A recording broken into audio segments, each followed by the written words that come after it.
ঈদে বেতন বোনাস দেয়া নিয়ে ১২৪টি কারখানা উচ্চ ঝুঁকিতে আছে বলে দাবি শ্রমিক নেতাদের।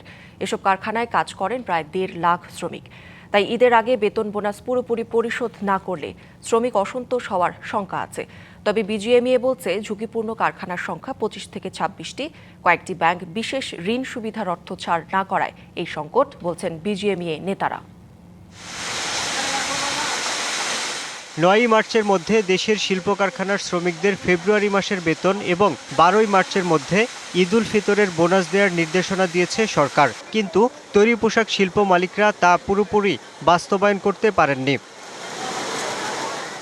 বিজিএমইএর সবশেষ তথ্য অনুযায়ী এই খাতে চালু থাকা ২,১২৩ কারখানার মধ্যে ফেব্রুয়ারি মাসের বেতন পরিশোধ করেছে ১,৭১৭টি, বাকি ৪০৬টি। এছাড়া ঈদের বোনাস পরিশোধ করেছে ৬১৮টি কারখানা, বাকি ১,৫০৫টি কারখানা।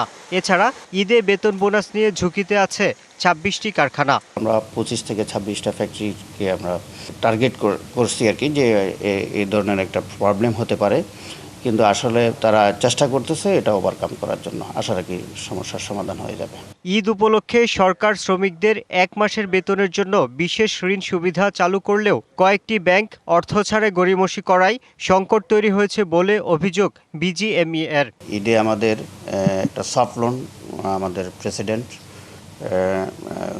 চেষ্টা করে ব্যবস্থা করেছেন। এতে করে আসলে আমাদের বিশেষ করে ক্ষুদ্র মাঝারি যে শিল্প প্রতিষ্ঠানগুলো আছে সেগুলা মোটামুটি সমস্যা অনেকটাই আমাদের কভার করতেছে।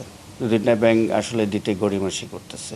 এবার নগদে পাচ্ছেন হেলিকপ্টার অফার, তাই কেনাকাটার পেমেন্ট নগদে করুন আর বুঝে নিন ২,০০০ টাকারও বেশি ক্যাশব্যাক সহ হেলিকপ্টার রাইড। পেমেন্ট শুরু করুন আজই। ঋণ না দেওয়ার অভিযোগ পেলে কঠোর ব্যবস্থা নেওয়ার হুঁশিয়ারি দিয়েছে বাংলাদেশ ব্যাংক। বেতন বোনাস পাইনি এই অভিযোগে যাতে কোনো শ্রমিক রাস্তায় নেমে বিক্ষোভ প্রকাশ করার কারণ সৃষ্টি না হয়, আমরা সরকারকে কোনো প্রকার বিব্রতর অবস্থায় ফেলতে চাই না। শ্রমিক নেতারা বলছেন উচ্চ ঝুঁকিতে থাকা কারখানার সংখ্যা অন্তত ১২৪টি। ঈদে বেতন বোনাস না দিলে রাস্তায় নামবেন এসব কারখানার প্রায় ১.৫ লাখ শ্রমিক। ১৮০টি কোনো জায়গায় ১২৪টি কারখানা, প্রায় ১.৫ লক্ষাধিক শ্রমিক উচ্চ ঝুঁকিতে রয়েছে। ঈদের পূর্বে বেতন বোনাস পরিশোধ করার জন্য নিশ্চিত করবেন, অন্যথায় শ্রমিকরা যদি রাস্তায় নেমে আসে অথবা কোনো ধরনের আনরেস্ট তৈরি হয়, এজন্য মালিকেরাই দায় থাকবে।